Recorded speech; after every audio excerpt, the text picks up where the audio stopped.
Mestre, o mar se revolta e as ondas nos dão pavor. O céu se reveste de trevas, não temos um Salvador. Não te dá que morramos, podes assim dormir. Quando a cada momento nos vemos, já prestes a submergir. As ondas atendem ao meu mandar. Sossegai, sossegai, e seja o encapelado mar, a ira dos homens ou gênio do mal, tais águas não podem a nau tragar, que levam o Senhor, Rei do céu e mar. Pois todos ouvem o meu mandar. Sossegai, sossegai, convosco estou para vos salvar. Paz, paz, gozai. Mestre, tão grande tristeza me quer hoje consumir. A dor que perturba minha alma te implora, vem me acudir. Não estás comigo que vem valer.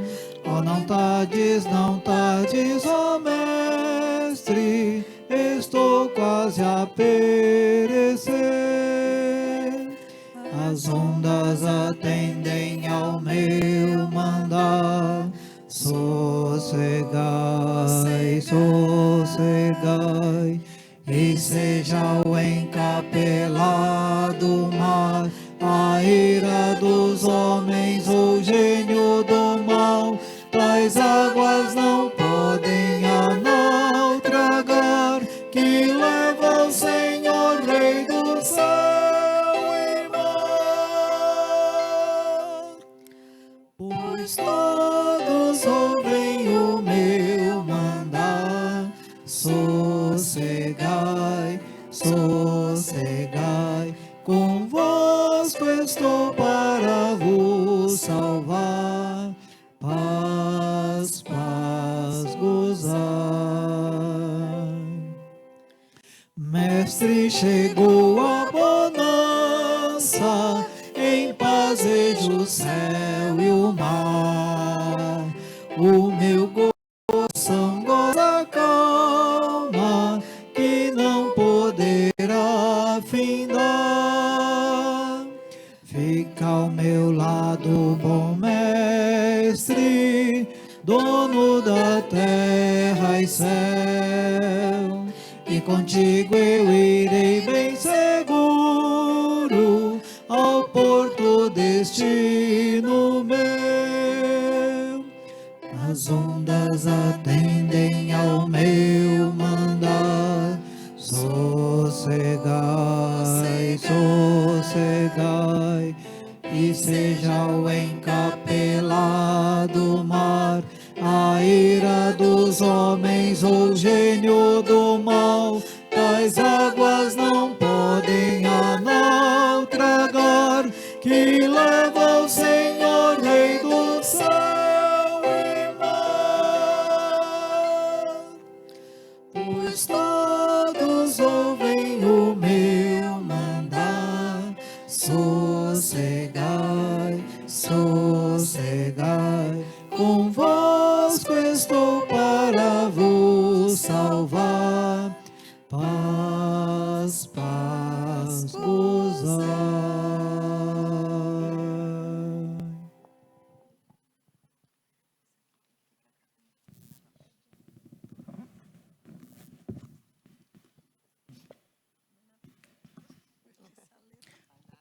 Agora é a descrição do céu, que maravilha!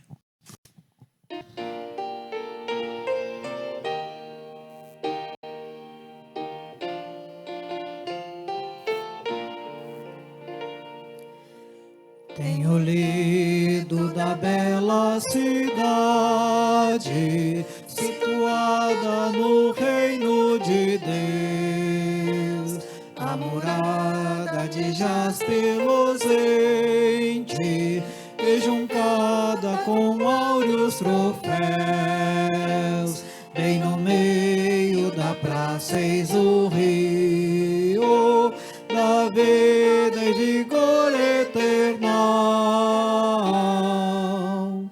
Mas metade da glória celeste jamais se contou ao mortal. Jamais se contou ao mortal. Jamais se contou ao mortal. Metade da glória celeste jamais se contou ao mortal. Tenho lido dos belos palácios que Jesus foi no céu preparar, onde os santos fiéis para sempre, muito felizes irão habitar. Nem tristeza, nem dor, nem velhice veremos no lar paternal. Mas metade da glória celeste jamais se contou ao mortal. Jamais se contou ao mortal. Jamais se contou ao mortal. Metade da glória celeste jamais se contou ao mortal. Tenho lido das vestes brilhantes, das coroas que os crentes terão, quando o Pai os chamar proclamando, receber eterno galardão. Tenho lido que os santos na glória têm gozo e prazer perenal. Mas metade da glória celeste jamais se contou ao mortal. Jamais se contou ao mortal. Jamais se contou ao mortal. Metade da glória celeste jamais se contou ao mortal.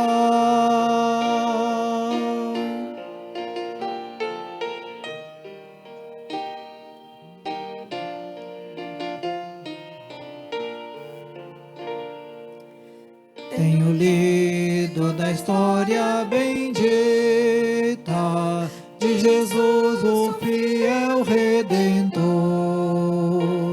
que por nós padeceu no Calvário e recebe ao mais vil pecador.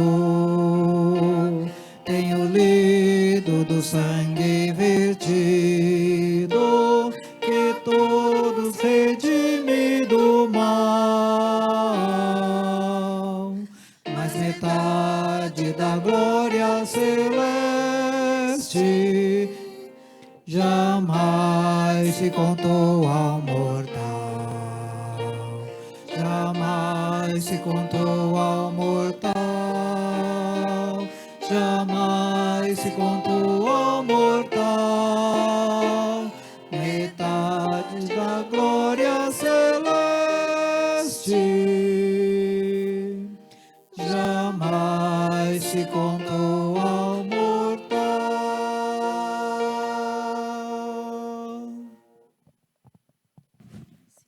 Muito obrigada, muito obrigada. Nós vimos no primeiro hino como a volta de Jesus, o reinado de paz, justiça de Jesus, vai transformar completamente o céu e a terra. Tudo que nós conhecemos vai ser muito melhor, muito mais aperfeiçoado.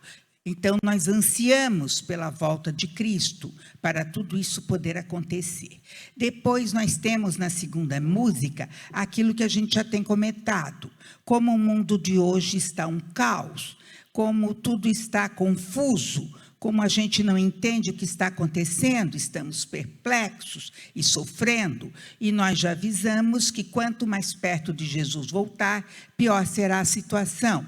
Mas com Jesus cuidando de nós, com Ele no barco nosso, no meio da tempestade, não importa se o nosso barco é pequenininho, porque Ele está no controle. E Ele vai nos levar ao porto seguro, ao céu. Então, Ele nos garante que, por mais que haja perseguições, nenhum fio de cabelo cairá da nossa cabeça, e as perseguições serão necessárias para que testemunhemos que breve Ele voltará. Então, é esse o segundo hino. E o terceiro, nós vimos uma parte do que conta o Apocalipse. E o apóstolo Paulo é que falou em Romanos que nunca foi contado às pessoas deste planeta metade do que tem no céu, porque é impossível nós compreendermos tanta maravilha com a nossa cabecinha de alfinete. Então, a gente sonha chegar lá para ver. O Apocalipse descreve um pouco disso, não é? Então, nós vamos ver hoje a continuação do que nós temos estudado. O nosso curso aqui, repito, é superficial para tirar as dúvidas do que surge na internet. Quem quiser a história completa, com detalhes, não é? Verifique esse curso de 2 anos atrás no site da igreja. Tem todos os detalhes para matar todas as curiosidades sobre as profecias de Gênesis a Apocalipse. Então, vamos continuar vendo aqui, não é? Então, nós vemos que escatologia, que é o estudo dos últimos tempos, dessas profecias da segunda vinda, vem do grego, escatos, que significa as últimas coisas, os últimos, logos quer dizer estudo, e ia é a terminação que faz para nós. Então, é o estudo dos últimos tempos, que está completo aqui, e na nossa visão hoje é só superficial. O Apocalipse quer dizer revelação. A primeira palavra do Apocalipse é Apocalipse de Jesus Cristo, em grego, ou seja, revelação de Jesus Cristo. É Ele quem é o Senhor que escreve o Apocalipse. João recebe o ditado e recebe a visão e a ordem para escrever. E é interessante que é o único livro da Bíblia que tem promessa para quem estudar. Então, vocês estão convidados a terem esse guia aqui de estudo do Apocalipse. Bem-aventurados, felizes aqueles que leem e aqueles que ouvem a palavra da profecia e guardam e obedecem às coisas que estão escritas, que estão ordenadas, pois breve Jesus voltará como um ladrão, não sabemos quando.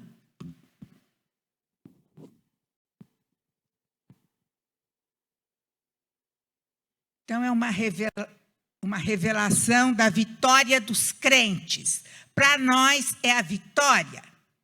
Nós sofremos na terra, mas no céu será uma glória sem fim. E a nossa vida aqui é um pontinho de lápis. Esse livro também é uma revelação para aquela época do Império Romano, a época de João, em que o imperador perseguia, mandava matar qualquer um que não adorasse o imperador, e os cristãos eram perseguidos, massacrados, tinham as suas casas queimadas, eram levados lá para a morte aos leões, etc., que as pessoas já ouviram falar. Mas todas as épocas houve perseguição aos crentes fiéis. Aqueles crentes que não são fiéis, o diabo deixa sossegado. A perseguição é aos crentes fiéis, em todas as épocas. Então, no Apocalipse, será para todo o planeta Terra. E em todas as épocas houve países, regiões que perseguiam os cristãos. Então, todos os que sofrem por perseguição física, moral ou econômica estão dentro desta revelação, desde que tenham Jesus como Salvador. Então, de acordo com o que o Espírito Santo me mostrou ao estudar profecias, eu não sigo nenhuma das linhas teológicas, eu as respeito, mas não as sigo. Eu acho que são trilhos de trem que já determinam onde vai chegar. Então, eu tive essa visão pelo Espírito Santo, que eu orei muito, estudei muito. Então, João viu duas realidades simultâneas no livro de Apocalipse, uma no céu e outra na terra. Então, volta e meia está descrevendo algo aqui na terra, como os trovões, terremotos, etc. E no céu, ao mesmo tempo, tem os salvos, o trono, as músicas. Então, são duas realidades paralelas. E nós temos que escolher, logo, não é? Nós temos que escolher entre a glória no céu ou os tormentos na terra. No céu, nós temos a glória de Deus e o louvor dos salvos. E na terra, nós temos simultaneamente os juízos de Deus, o terror dos ímpios, destruição e morte, tanto por parte do anticristo, quanto por parte dos juízos terríveis de Deus. Então, nós temos aqui 2 selos. A Bíblia fala claramente de 2 selos. Alguém leia para mim, por favor, os selos de Deus.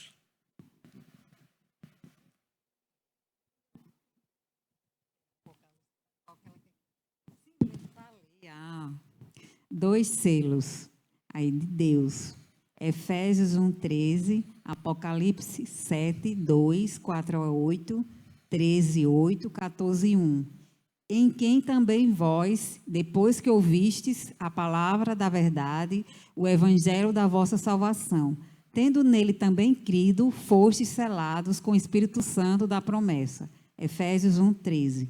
Vi outro anjo que subia do nascente do sol, tendo o selo do Deus vivo, e clamou em grande voz aos 4 anjos, aqueles aos quais fora dado fazer dano à terra e ao mar, dizendo: não danifiqueis nem a terra, nem o mar, nem as árvores, até selarmos na fronte os servos do nosso Deus. Apocalipse 7, 2, 3. Obrigada. E depois nós temos os selos da besta, não é? Que só pode comprar e vender quem tiver o selo na testa ou na mão. Até hoje não se sabe qual tecnologia será usada. Então, qualquer pessoa que disser vai ser usado esta tecnologia ou aquela está chutando. Haverá, cada vez mais avança a tecnologia, não é? Nós podemos ver pelos olhos, há muitas maneiras hoje de identificar. Você identifica com aparelhos, pessoas, sejam assaltantes ou não, tem o sorria, você está sendo filmado. Então, há muitas maneiras de identificar uma pessoa hoje no planeta, mas não sabemos qual será usada. Então, não acreditem em pessoas que dizem será esta tecnologia ou aquela. Ainda não sabemos. E 2 trindades, não é? Então, em Apocalipse, nós temos a trindade do Deus verdadeiro, Pai, Filho e Espírito Santo, e a trindade satânica. Nós temos o anticristo, a falsa religião, né? O chefe apóstata da falsa religião, e o próprio Satanás. Então, vamos ver o do Deus verdadeiro.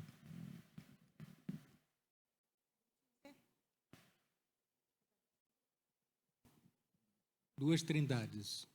Deus verdadeiro, Apocalipse 1, 4 a 8, 14 a 18, Apocalipse 5, 1, 6 e 13, Apocalipse 6, 15 a 17, 7 de 9 a 12, 19 de 11 a 16 e 22 de 1 a 5. Então ouvi grande voz vinda do trono, dizendo: Eis o tabernáculo de Deus com os homens. Deus habitará com eles. Eles serão povos de Deus, e Deus mesmo estará com eles. Disse-me ainda: tudo está feito. Eu sou o Alfa e o Ômega, o princípio e o fim. Eu, a quem tem sede, darei de graça da fonte da água da vida. O vencedor herdará estas coisas, e eu lhe serei Deus, e ele me será filho. Vocês veem quantas vezes é citado isso, duas trindades, o Deus verdadeiro. Quantas vezes? Eu escolhi só um desses textos. Vocês leiam nas suas Bíblias, por favor. Então, nós temos Deus, Deus Pai, Deus Filho e Deus Espírito Santo. E ele diz: eu sou o Alfa e o Ômega. Em outro texto, Jesus diz: eu sou o Alfa e o Ômega. Alfa é a primeira letra do alfabeto grego e Ômega é a última. Então, nós temos: eu sou o princípio e o fim. Deus criou todas as coisas do nada. Está lá em Gênesis 1. Ele criou do nada. E, no fim, ele vai destruir este planeta corrompido pelo pecado e fará um novo céu e uma nova terra. E ele diz: olha, vocês vêm beber da água da vida. A água da vida é Jesus Cristo. E daí ele diz: eu serei o pai de vocês. Vocês serão meus filhos. E será maravilhoso. E enquanto isso, a trindade satânica reinará aqui por um tempo determinado, que a gente vai ver de novo, e depois será totalmente destruída e irá para o fogo do inferno por toda a eternidade, e nunca mais virá trazer problemas ao novo céu e à nova terra, onde reinaremos. Amém.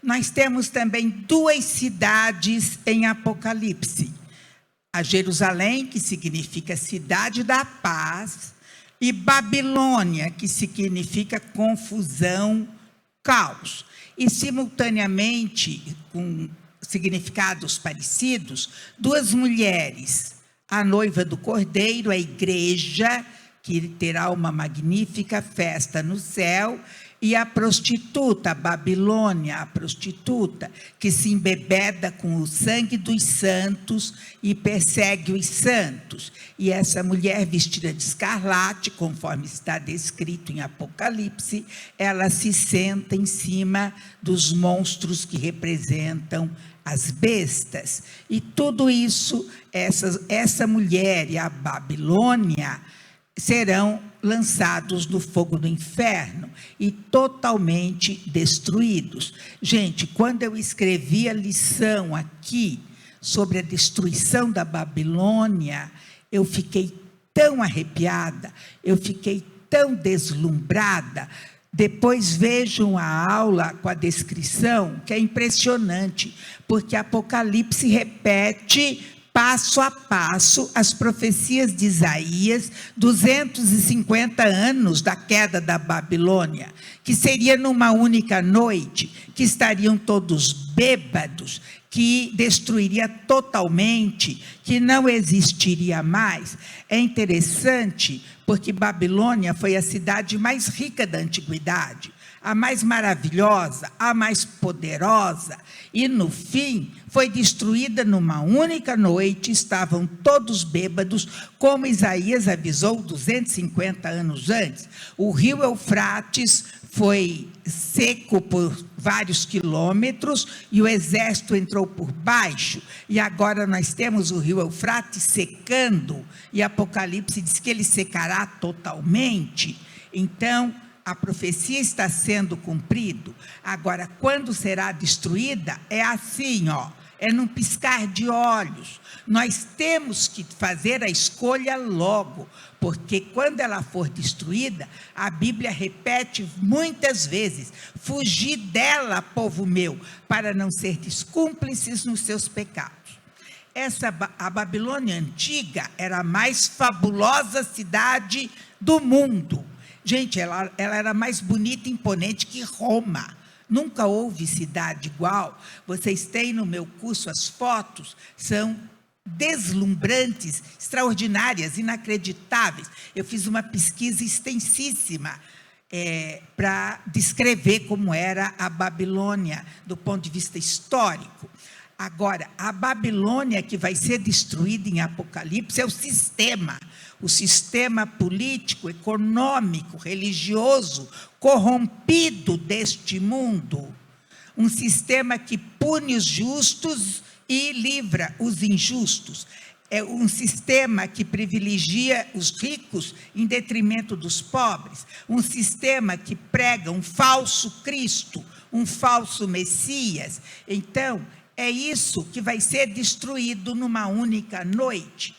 Eu vi isso acontecer de modo assim parcial, mas simbólico, nos anos 60, por exemplo, em 1968, o mundo estava vivendo uma bolha econômica, eu lembro muito bem, havia pessoas ficando multimilionárias com a bolha, e começou, não tinha o celular na época, essa tecnologia de satélite, começaram a cair as bolsas na Ásia, que lá amanhece primeiro. Então, começou lá Singapura, Macau, Hong Kong, Havaí. Quando Nova York amanheceu, o mundo já era um caos econômico e pessoas multimilionárias perderam tudo numa única noite.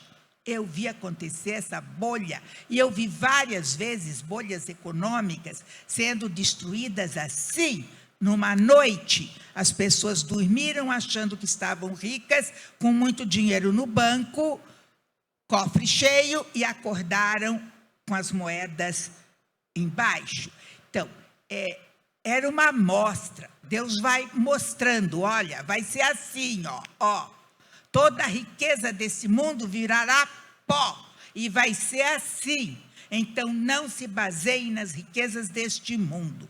Vamos escolher a Nova Jerusalém, a cidade da paz. Aí nós temos, em Apocalipse 5, Jesus, o Cordeiro, era o único que podia abrir o selo da história, fechado dos dois lados. Vocês veem esses selos vermelhos? Esses selos eram uma cola vermelha que se punha numa carta para ninguém abri-la. Então, fechavam com esse selo vermelho em cima do fecho da carta, que era enrolada, não é? E daí o rei, ou o dono, o senhor, pegava o anel com o seu símbolo e selava em cima, ou seja, ninguém poderia abrir. 7, vocês sabem, é o número do completo, da perfeição. Então, este selo do desenrolar da história que Jesus comanda, nós temos que ele estava escrito por dentro e por fora, e tinha 7 selos, e Jesus começa a abrir os selos.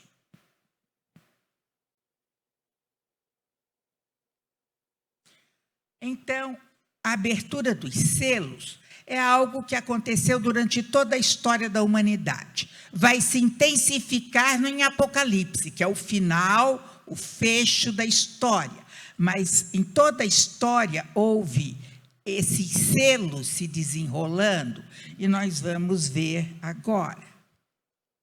Então, o primeiro selo, vocês veem que Jesus é que desata, e um dos seres viventes que estão lá troveja, vem. Então, quem determina é Jesus. Ele domina. Então, Apocalipse 6:2 é o primeiro selo. E olhei, e eis um cavalo branco, estava sentado sobre ele, tinha um arco. E foi-lhe dada, voz passiva. Deus deu um determinado poder para ele, durante 7 anos, ponto.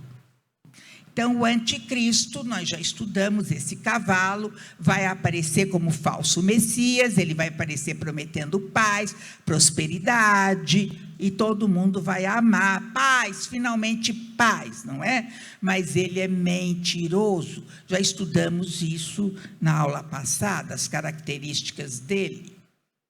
Então, surge o anticristo. Gente, em todos os séculos houve anticristo. Houve pessoas dizendo que eram o salvador da pátria, e depois tira a máscara. Napoleão, Hitler, Stalin, já contei para vocês na aula passada, e agora o Putin apareceu como grande herói, grande salvador, etc., e agora tirou a máscara, está levando a Rússia para uma ruína total, absoluta, não é? O Vargas também apareceu pregando maravilhas e foi um ditador cruel. Então, eu estou salientando a voz passiva.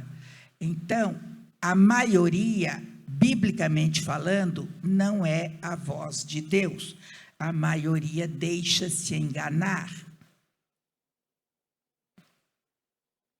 Quando o anticristo vier prometendo paz, vai enganar a maioria. Sempre esses ditadores iludiram a maioria, até que caiu o véu.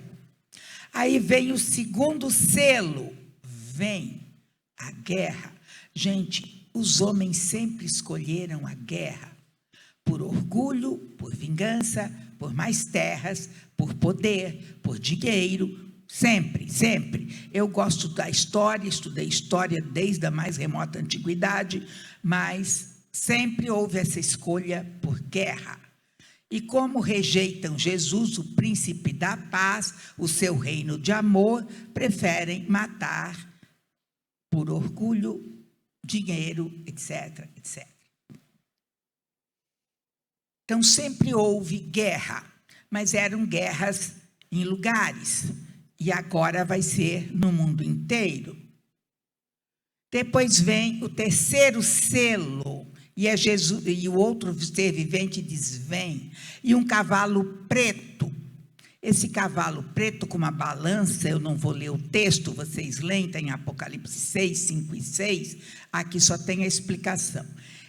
Significa fome, inflação, o povo trabalha só para comer, como em muitos países, e comer mal, porque a guerra devasta cidades e campos. É só olhar agora para a Ucrânia, tudo arrasado na Ucrânia, não é? Mas os ditadores não, eles sempre têm o melhor. O azeite, o vinho, carne, eles sempre têm o melhor, por mais que o povo passe fome. Isso sempre aconteceu e agora vai ser a nível global. Aí, o quarto selo. O quarto selo é um cavalo amarelo esverdeado. Ele significa a morte e o inferno. E olha ali, foi-lhe dada, é voz passiva, a autoridade sobre a 4ª parte da terra. Então, aqui, neste selo, é a 4ª parte da terra. Depois, em outro castigo de Deus, vai ser a 3ª parte da terra. E depois, todo mundo. Então, após a Guerra dos 100 Anos, que a gente estudou, quer dizer, hoje em dia não estudam mais, né? Mas eu estudei bem. Então, veio a peste negra. Por que a peste negra matou tanta gente depois da Guerra dos 100 Anos? Deixa eu explicar. A Guerra dos 100 Anos foi entre Inglaterra e França, mas arrasou tudo ali, porque durou 100 anos com alguns intervalos. Então, todo mundo estava desnutrido, porque os campos foram arrasados pelos exércitos. Todo mundo que sobreviveu à guerra estava com fome. Então, foi muito fácil a peste negra devastar a Europa.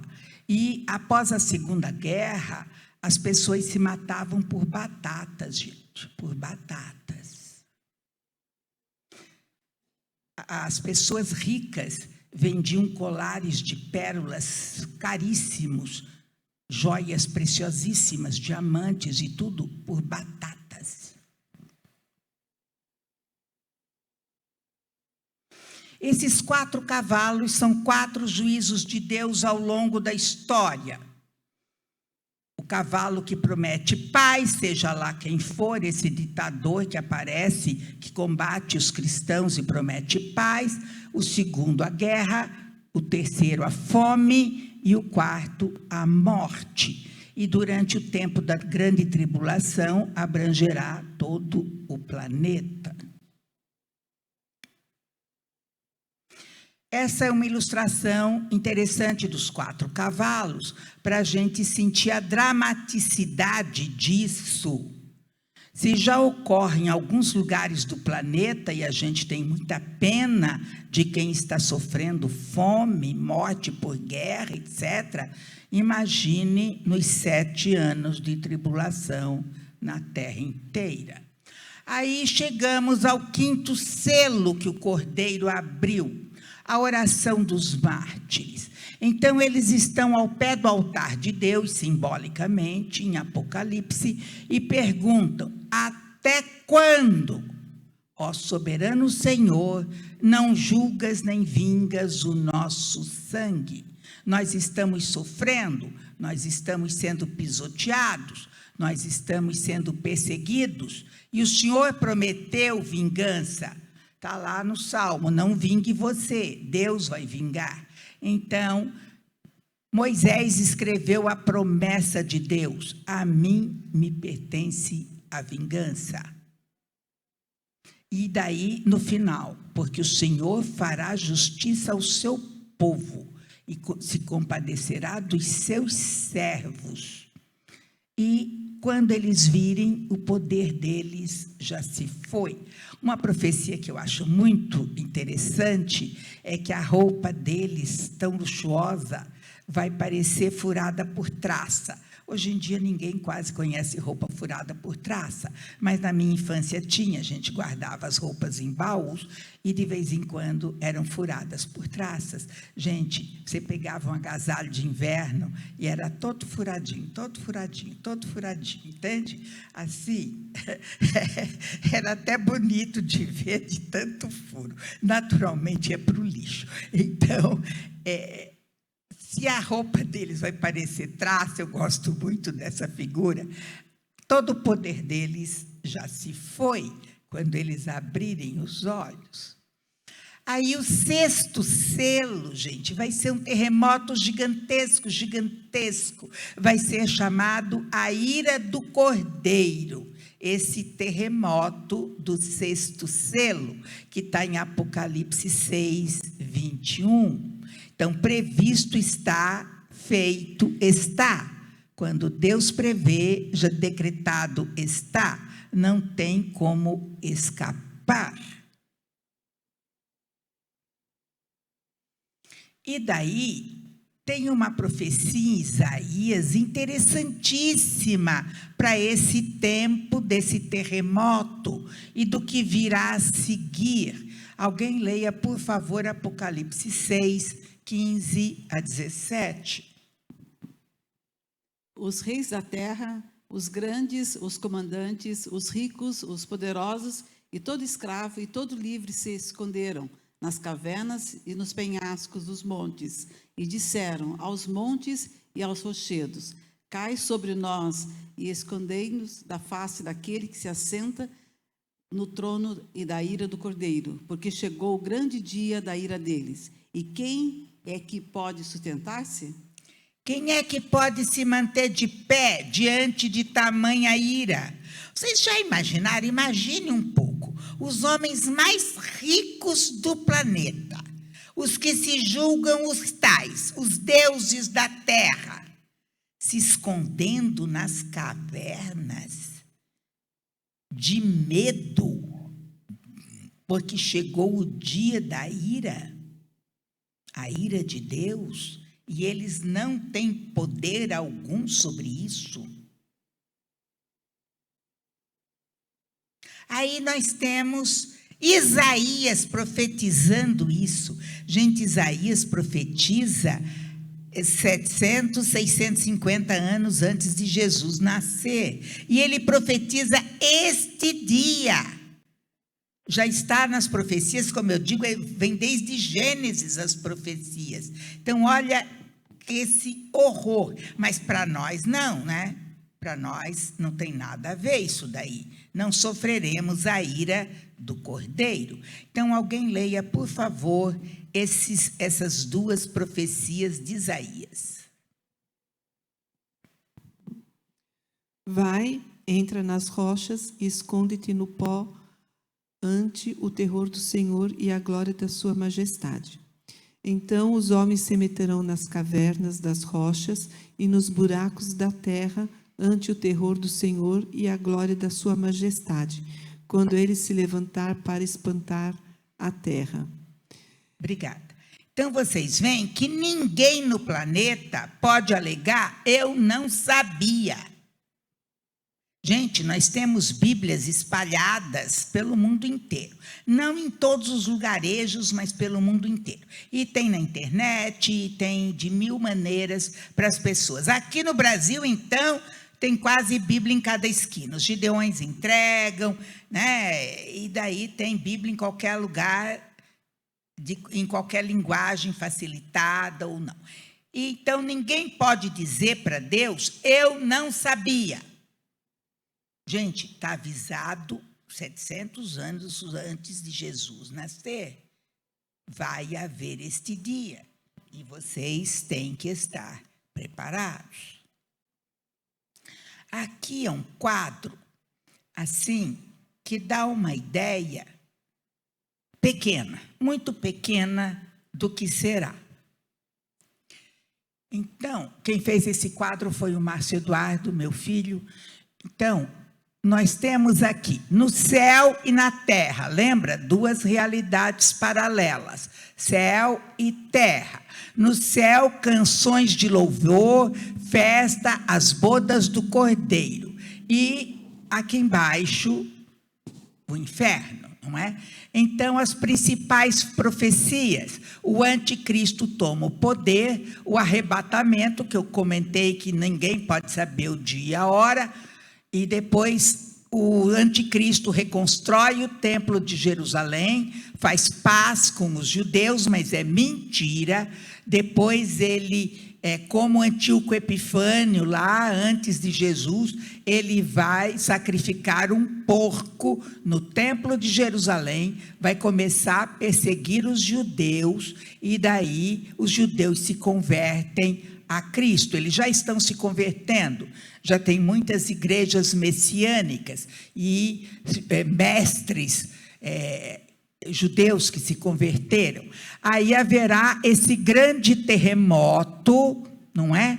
E depois desse grande terremoto, Satanás assume o trono e acabam os 3 anos e meio da primeira parte da tribulação, e começam os últimos 3 anos e meio depois que Satanás assume o trono. Aí nós temos a queda da Babilônia, a vitória de Cristo na batalha do Armagedon, que eu já contei para vocês, mas eu repito, é maravilhosa a história da batalha do Armagedon.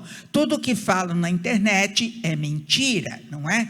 Vai ser uma batalha em que Jesus vem sozinho e com a palavra dele, o juízo dele, ele pega todo o exército que vem do Oriente, lá China, Ásia toda, é o Oriente, não é?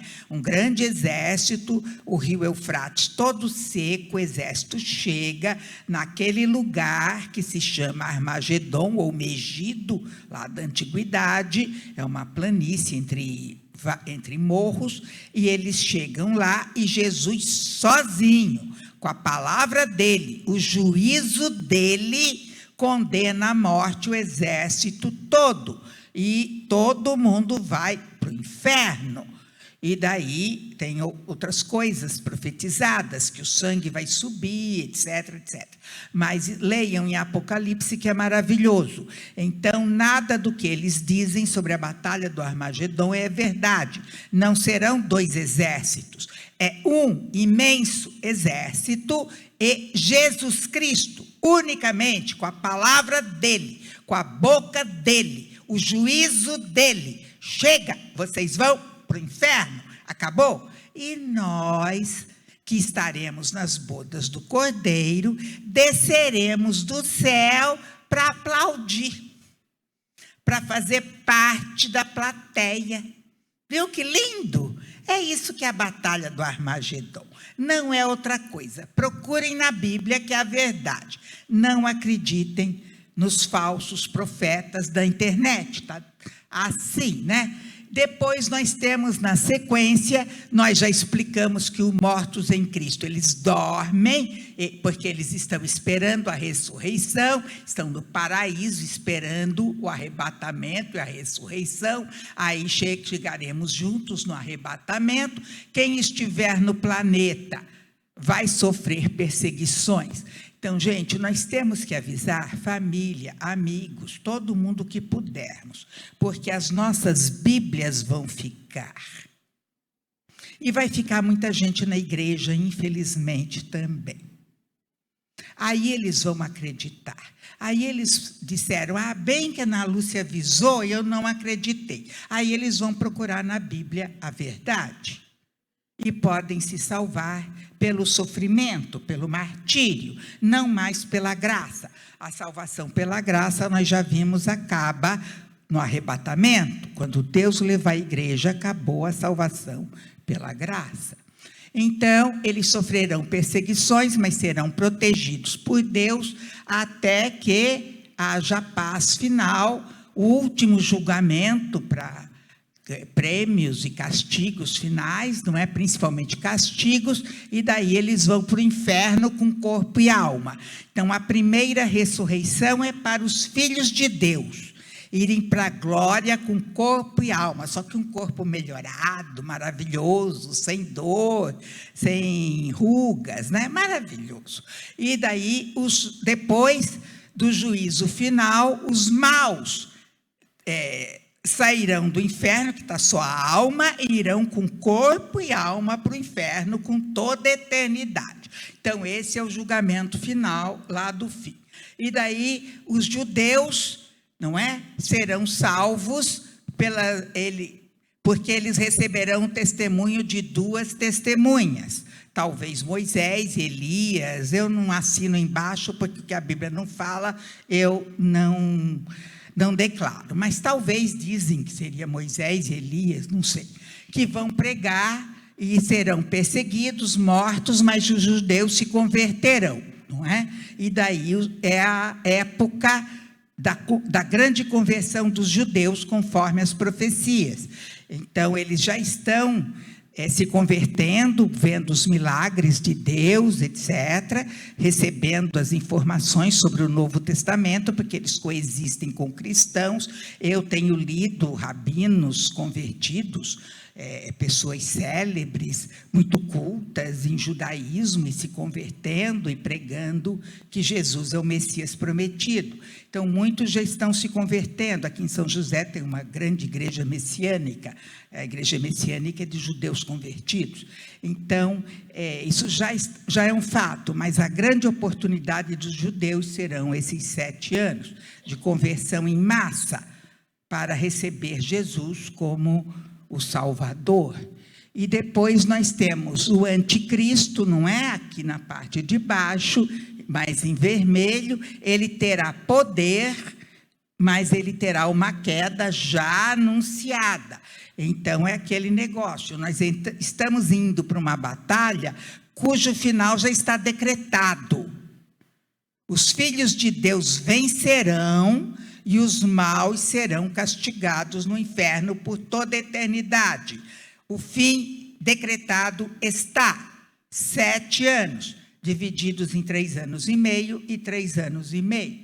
E daí será a tribulação, com selos, trombetas e os cálices da ira de Deus, a perseguição, eles se matam entre si pelo poder e tudo mais que Apocalipse revela, tá bom? Então, este quadro mostra que Satanás está nos últimos dias, como diz Apocalipse 12, ele está terrível, porque ele sabe que pouco tempo lhe resta.